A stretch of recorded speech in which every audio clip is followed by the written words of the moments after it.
G'day, it's Dave here. I'm with Chris Rowell, who looks after the main events around the globe, well, the majority of them. Most of the globe, yes. Yeah, most of the globe.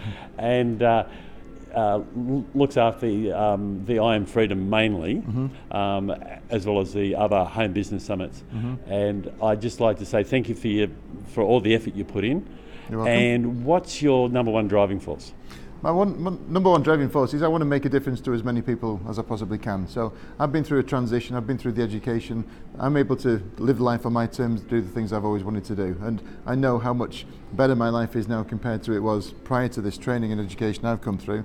So now I've achieved the things I want to do, I want to pay that forward and help as many people do this as well. So, you know, I'd just love to see people come through the same transition. So, you know, I want everybody to have this kind of experience if they can. Thank you very much for everything that you've done for us and for everyone out there. Brilliant, thank you, appreciate that. Cheers.